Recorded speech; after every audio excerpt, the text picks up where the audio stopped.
अध्यात्म विज्ञान कोई धर्म या संप्रदाय नहीं है, ये स्पिरिचुअल साइंस है जो कुदरत के कानून पर आधारित है। ये विज्ञान पूरे ब्रह्मांड के सभी रहस्यों को उजागर करता है और जीवन के सभी पहलुओं को समझने के लिए एक नई दृष्टि देता है। इसी को आर्ट ऑफ विजन कहते हैं, दुनिया को देखने की एक नई दृष्टि, जो अध्यात्म विज्ञानी परम पूज्य स्वामी श्री कमलेशानंद जी के निर्देशन में सनातन सत्य का अनुसंधान कर हमारे जीवन को प्रकाशित करे। जय सच्चिदानंद। लोगों की बात सुनने से, परिवार की बात सुनने के बाद, समाज की बात सुनने के बाद उसको लगा कि नहीं, अभी मेरे को जो आनंद हो रहा है अकेले जीने में वो काफी नहीं है, क्योंकि लोग कहते हैं कि शादी तो करना ही पड़ेगा। इससे जो आनंद मिलेगा वो अभी तक के आनंद से बहुत बढ़िया आनंद है, क्योंकि वो तो अनुभव करेगा, उसको मालूम दुकान है। तो फिर उसको कैसे भी करके शादी करवाते हैं बच्चे को। तो शादी तो कर दिया उन्होंने, अभी जिम्मेदारी क्या हो गई, बढ़ गई। 1 से 2 की जिम्मेदारी और पूरे घर की जिम्मेदारी। अभी तो क्या हुआ, शादी करते ही पार्टीशन, अलग रहो, light bill, electric bill, insurance, rent, petrol, सब घर की सफाई, मेंटेनेंस सब आपको करना है। पहले परिवार में तो आपको कुछ नहीं करना था, अभी सब कुछ आपको करना पड़ेगा। या सुन लो,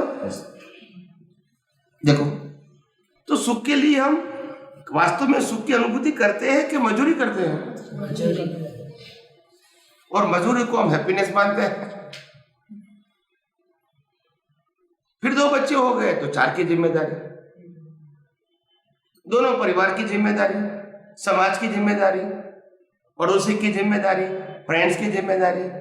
अभी क्या करूंगा? तो ऐसे जिम्मेदारी से वो तंग आ गया। क्या आ गया कि मैं तो ये सब कुछ आनंद के लिए कर रहा था, मगर जैसे जैसे आगे बढ़ा तो क्या हुआ, फंस गया। अभी क्या करूं? तो एक दिन परिवार को बोल दिया कि मैं घर बार छोड़ के निकल जाता हूँ, ये जो कुछ है वो आपको समर्पित करता हूँ, मेरे को कुछ चाहिए नहीं। ऐसे करके निकल गया जंगल के अंदर। तो परिवार के कपड़े थे वो भी दे दिए, लंगोट पहन के निकल गए, मेरे को कुछ नहीं चाहिए। यही सब माया की जाल है। छोड़ के चला गया, वो जंगल में रहने लगा, वो पानी पीने लगा तालाब का, पेड़ पत्ते खाने लगे और पूरे दिन साधना करने लगे। नींद तो आती नहीं है, क्योंकि खाना तो है नहीं कोई बाहर। वो पेड़ पत्ते खाते थे, फल फूल खाते थे, पानी पीते थे, खुली हवा में रहते थे, और कोई था, टेंशन भी नहीं था, आप समझे, और फैसिलिटी भी, टेंशन भी नहीं था, फैसिलिटी भी, कोई बोलने वाला भी नहीं था। जब जागना है तो जागो, सोना है तो सो, कोई चिंता नहीं। ऐसे करते करते जंगल में रहने लगे। तो जंगल में से लोग पास होते रहे, आते जाते रहे। तो उनको देखा कि ये साधु, ये संत, ये सन्यासी अकेला जंगल में रहता है, उनके पास कोई शक्ति भक्ति सिद्धि विद्धि होगी तभी तो यहाँ रहता है। तो यहाँ कौन रहेगा? यहाँ कुछ मकान नहीं है, कुछ उसके शिष्य नहीं है, कोई सुविधा नहीं है, फिर भी रहता है। तो कोई शक्तिशाली, ये कोई साधारण नहीं होगा। आया है घर से भाग के, मगर लोग तो नहीं मानेंगे ना, लोगों को तो मालूम नहीं है ना, नोबडी नोज द हिस्ट्री, कोई इतिहास नहीं जानता है। तो वो तो बात लोग उनके पास जाने लगे, मत्थे टिकाने लगे, कुछ खाना पीना फल फूल देने लगे। कुछ नहीं था तो एक मटकी रख दिया पानी की। धीरे धीरे सुविधा बढ़ने लगी। और सन्यासी तो वही रहे, वही के वही रहे, एक ही लंगोट थी उनको, और रात को धो के लगा देते थे, सुबह पहन लेते थे। परिग्रह ही नहीं चाहिए मेरे को, क्या बताया, यही तो संसार की माया है। तो धीरे धीरे लोग उसको मिलने के लिए आने लगे, उनका समुदाय बढ़ने लगा। पहले 2-4 आते थे, अभी 50-50 हुआ, तो 100 लोग आए। तो फिर लोगों ने कहा, सभ्य लोगों ने, कौन से सभ्य लोगों ने कहा कि बाप जी आप वही के वही लंगोटी पहनते हैं, अच्छा नहीं लगता है, आप 1-2 और रख दो। ना ना करते उन्होंने ले लिया। अभी क्या करेंगे? तो ले लिया तो फिर एक धोखे देते थे, एक पहनते थे, फिर ध्यान करते थे रात को। धीरे धीरे उंदर आया। उंदर समझते हैं ना? चूहा। तो चूहा वो लंगोट को काटने लगा तो उसका ध्यान वहां गया। चूहे को हटाया, फिर ध्यान में लगा, फिर चूहा आया, फिर हटाया। पूरी रात यही चला। थोड़े समय के बाद फिर भी उनके फॉलोअर्स आए कि बाप जी कोई सेवा है तो बोलो। तो बोला तुमने ये लंगोट तो दिया, अब इसका ध्यान कौन रखेगा? मैं आत्मा का ध्यान रखूं या लंगोट का ध्यान रखूं? तो बोला कोई चिंता मत करो, हम आपको बिल्ली दे देते हैं। क्या देते हैं? तो वो चूहे को नहीं आने देंगे। तो फिर गुरुजी ने कहा कोई बात नहीं, लगा दो। तो पैर के पास वो लगा दिया, बिल्ली को लगा दिया, बिल्ली को देकर चले गए। फिर क्या हुआ? चूहा तो आता नहीं है, मगर बिल्ली म्याऊ म्याऊ करती है, इनको भूख लगी है, इनके पास तो कुछ है। अभी क्या करोगे? ऐसे करके थोड़ी देर निकाले। फिर इसके फॉलोअर्स आए कि बाप जी कुछ सेवा। तो बोला तुमने तो बिल्ली दिया, मगर वो भी म्याऊ म्याऊ करती है, अभी मैं कहां से लाऊं उसके लिए दूध? चिंता मत करो, हमें गाय को लगा देते हैं। नहीं समझ में आया? तो गाय लगा दिया वहां, तो गाय का दूध बिल्ली पी जाती है। अभी गाय भौंकने लगी, अभी क्या करोगे? फिर उन्होंने बुलाया सबको, भी ऐसा तकलीफ है, मैं क्या करूं? तो बोला कोई बात नहीं, चिंता मत करो, हम पूरे घास की गंजी भेज देते, पूरी ट्रक। पैसे वाले थे तो दे दिया, वहां जंगल में खड़ा कर दिया। अभी खड़ा करने के बाद वो सोच रहे हैं कि इतना सारा घास का गंजी लगा दिया और किसी ने सिगारेट लगा दिया तो, किसी ने वीडर डाल दिया तो क्या होगा? सब। अभी क्या करूंगा? इसका ध्यान कौन रखेगा? न बिल्ली रखेंगे न गाय रखेंगे, तो ध्यान कौन रखेगा? तो फिर बात वही आ गई कि मैं आत्मा का ध्यान रखूं या घास का ध्यान रखूं। फिर उसको मिलने के लिए लोग आए कि बाप जी कुछ सेवा है। तो बोला आपने तो इतना सारा दिया, मगर ये घास को कोई जला देगा तो, कोई बीड़ी लगाएगा तो भी जल जाएगा, ध्यान कौन रखेगा? तो बोला कोई बात नहीं, हम आपको एक फैमिली दे देते, हस्बैंड वाइफ वाले, वो संभालेगा इसको। फिर उसको पैसा देना, इसके लिए मकान बनाना। आप समझे? एक लंगोट में से पूरा संसार। नहीं समझ में आया? समझ में आया कि नहीं? तो बात समझनी है। हम जिसको सुविधा मानते हैं तो सच्चाई को समझना पड़ेगा। ऐसे करते करते करते आज हमारे साधु संत सन्यासी भी क्या हो गए? भ्रष्ट हो गए। क्या हो गए? भ्रष्ट हो गए। सच्चाई सब खत्म हो गई, न सादगी। तो सादगी चली गई। मकान जो सिंपल थे वो लग्जरियस हो गए। कहीं लोग कहते कि चलो भी चलना तो है ही। फिर क्या हुआ? भी चल तो सकते नहीं है, तो ट्रॉली ले लिया और 4 आदमी ले लिया। कितना? तो 4 आदमी का सैलरी है कि नहीं? फिर सामान है 4 साधुओं का, चलना भी है, सामान भी है, क्या करोगे? बोला एक गाड़ी ले लो, गाड़ी को रख दो सामान में, गाड़ी चलते चलते धीरे धीरे आएगी पीछे। अभी क्या हुआ? संसार हुआ कि नहीं चालू? आप समझे ना? संसार से निकले वापस संसार में आ गए। भी पैसे को हम टच नहीं करेंगे, मगर हमारे कहे बिना पैसे का आप यूज भी नहीं कर सकोगे, भले ट्रस्टी है, भले डोनेटर है। यस और नो? पैसा आपका, ट्रस्टी आपका, और हुक्म तो मालिक की हुई कि नहीं हुई? बोलते नहीं है। तो मालिक की ही तो परिग्रह है। परिग्रह किसको कहा? ये बंगला साथ में लेके जाएंगे, मगर मैं मालिक हूं, वही तो परिग्रह है। इसीलिए तो राजद्रोह होता है, लेकर जाने का तो सवाल ही नहीं है। मालिक की ही तो परिग्रह है। संस्था बना दिया, पैसा इकट्ठा कर दिया, अभी मैं संचालक हो गया। हर बात के अंदर आप देखो धीरे धीरे गिर गए, और उसको गिरने में हम सबने सहयोग दिया। क्या दिया? हम भी इतने ही जिम्मेदार हैं। अभी आप कहोगे कि बाप जी सबको सुविधा दे दी है, क्या तकलीफ है? कोई तकलीफ नहीं है। खाना पीना टाइम पे मिलता है, नौकर चाकर होता है, सब कुछ होता है उनके पास। अभी क्या तकलीफ है? कोई तकलीफ नहीं। मेरे पास अभी मिलने के लिए समय नहीं समझ में आया। पहले टाइम ही टाइम था, अभी टाइम नहीं, क्योंकि खाना पीना आराम करना मस्त रहना, अभी टाइम कहाँ से होगा? तुम्हारे पास कौन मगजमारी करेंगे? 1 घंटा आओ, हम कुछ बात बता देंगे। ये 23 घंटा तो मेरा है ना।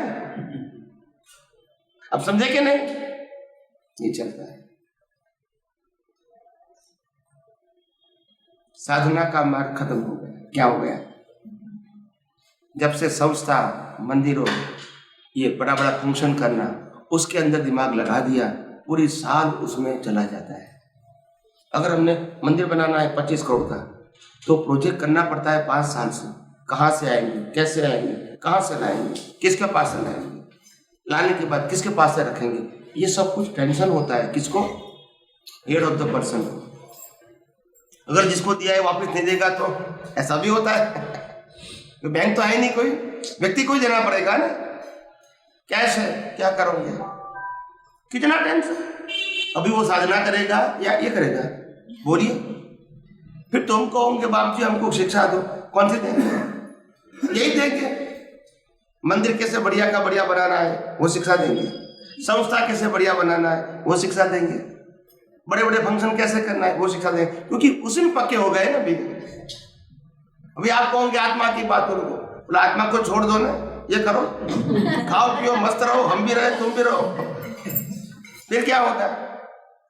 फिर आप कहोगे ज्ञान की बात कैसे करेगा? वो कैसे करेगा जब उसकी नियत में नहीं है? क्या करोगे?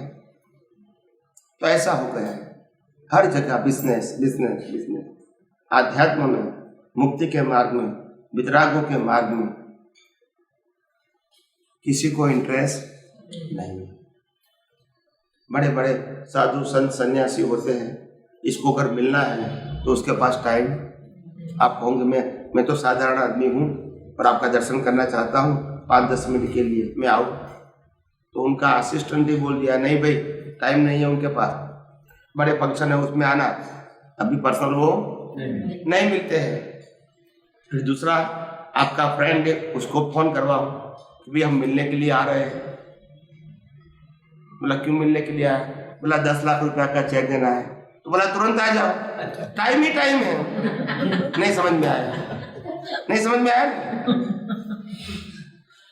अभी उनके पास है, तुम पैसा रखोगे कि तो आध्यात्म की बात कैसे करेगा जब उसकी नियत में ही लक्ष्मी है? आपकी नियत में वही है, उसके नियत में वही है। फिर उसके साथ आप ज्ञान की बात कैसे समझ सकते? वो तो बताओ, कैसे समझ सकते हैं? आपके लिए भौतिक संपत्ति की महत्ता है, उनके लिए भी वही है। आप समझे ना? आपको बिजनेस है, दुकान है, कारखाना, उसमें रस है। उनको मंदिर में, संस्था में बढ़ाने में, ब्रांचेस बनाने में, उसमें रस है। बात तो एक ही हुई ना, दोनों पैसे का ही तो काम है ना, बिजनेस एंड मैनेजमेंट। तो फिर और क्या है? फिर आप कहोगे आप बाप जी आप आध्यात्म की बात करो, कैसे करेंगे? बोला मैं ये बात करूंगा तो पैसा कौन देगा मेरे को? ये संस्था कैसे बनेगी? लेकिन साहब उदय के बिना तो ज्ञान भी तो प्राप्त नहीं होता ना।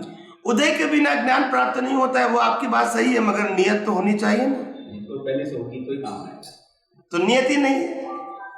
आप कहोगे बाप जी हमको आगम की बात करो, तुम्हारे को जरूरत नहीं है आगम की बात, बस ये अपना फंक्शन है उसमें 50 लाख दे दो, 25 लाख दे दो, बस पुण्य बनेगा, आपकी प्रगति हो जाएगी। संसार की प्रगति वही, और कौन सी होगी? आध्यात्म की बात ही छोड़ दो, बात ही छोड़ दो। मैं हर जगह जाता हूँ, अभी भी हैदराबाद जाके आया तो वहां भी मंदिर में गया था। तो मेरा कहने का मतलब है हमको सच्चा ज्ञान, वास्तविक ज्ञान समझने की आवश्यकता है कि नहीं?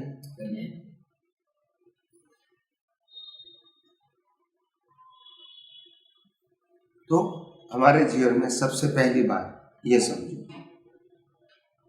जो मैंने कल भी कहा था, ये शरीर मशीन है। क्या है? और वो कर्मों की भुगतान का साधन है, हमारा स्वरूप नहीं है। इसको जलाने के बाद भी हम है, मतलब ये हम बराबर के नहीं। पहले एक बात पक्की करो, गोल गोल नहीं। मैं कोई धर्म की बात नहीं करूंगा, पहले सिद्धांत समझो। ये मशीन है, कुदरत ने बनाया हुआ है। किसने बनाया है? इसकी डिजाइन भी कुदरत ने बनाई है, ताकि हमारे सभी व्यक्तियों के सर की डिजाइन क्या है? एक ही है। और इसीलिए दुनिया का कोई भी डॉक्टर कोई भी बॉडी को रिपेयर कर सकता है, क्योंकि डिजाइन अगर अलग अलग होती तो डॉक्टर चलता है? नहीं चलता। आप समझे?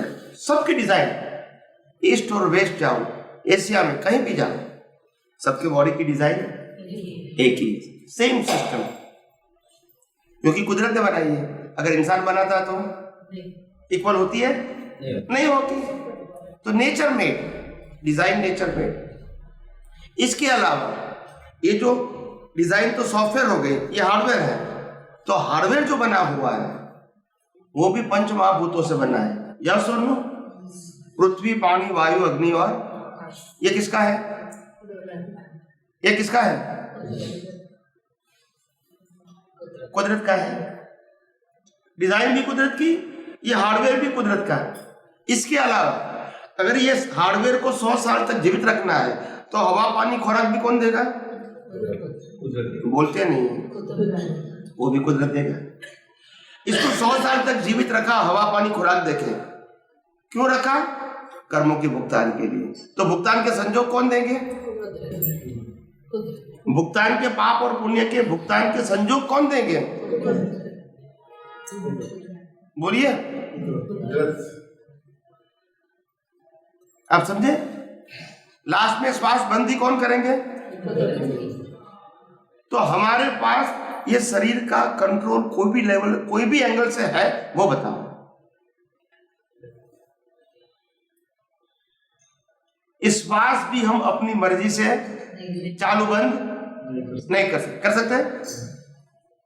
अगर श्वास के ऊपर हमारा कंट्रोल नहीं है तो जिस श्वास के आधार से यह मन, वचन, काया चलता है, क्या उसमें हमारे पास फ्रीडम हो सकती है?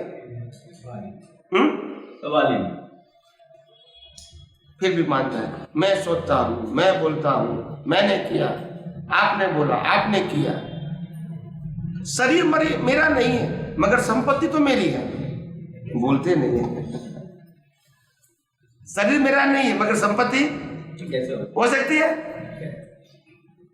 शरीर मेरा नहीं है, मगर परिवार तो मेरा है, हो सकता है। शरीर नहीं तो कुछ भी नहीं है। तो बात समझनी पड़ेगी ना। इसमें धर्म बीच में आता है? ये सनातन सत्य की बात है, सबके लिए एक है। ये संप्रदाय की बात नहीं है। संप्रदाय से ऊपर जाओगे तो मालूम होगा ना। संप्रदाय से ऊपर उठोगे तो सच्चाई मालूम होगी। संप्रदाय में तो संप्रदाय की बात होगी, इससे ऊपर की बात नहीं करेंगे। तो ये मशीन है, और मशीन के पास सुख या दुख अनुभूति करने का स्वभाव नहीं है। इस शरीर के पास सुख दुख की अनुभूति करने का स्वभाव नहीं है। सुख दुख तो हमारा अहंकार जो लेकर आए, राग द्वेष वाला, कसाय वाला, कर्म वाला जो अहंकार लेकर आए, वो अहंकार इस बॉडी के माध्यम से सुख दुख की अनुभूति करता है। ये शरीर नहीं करता है, शरीर के माध्यम से वो करता है। लग जाए तो दर्द तो होता है बॉडी, वो भी बॉडी को नहीं होता है। जब जलाते हैं तो किसी को दर्द नहीं होता है। तो शरीर को ही जलाते हैं। मैं क्या कहता हूँ, जलाते किसको है? तो क्यों दर्द नहीं होता है? तो आत्मा ही, फिर आत्मा की बात करा दिया। प्रश्न शरीर का पूछा, फिर बात आत्मा की कर दिया। मैंने आत्मा की बात किया कि शरीर की बात किया? अगर शरीर को भुगतान होता है, जब जलाएंगे तब भी वो चिल्लाएगा, मेरे को क्यों जलाते हो? अगर इसको दुख होता है चिल्लाएगा ना, मगर इसको इसके माध्यम से अहंकार को होता है। क्योंकि वो कर्म से बना हुआ है, कर्म की मान्यताओं से बना हुआ है, बिलीफ से बना हुआ है। और यहाँ सफरिंग होता है थ्रू द बॉडी, शरीर के माध्यम से, संबंध, सत्ता, संपत्ति, साधन के माध्यम से अहंकार को क्या लगता है, सुख दुख का एहसास होता है। शरीर के माध्यम है, मगर शरीर डायरेक्ट नहीं कर सकता।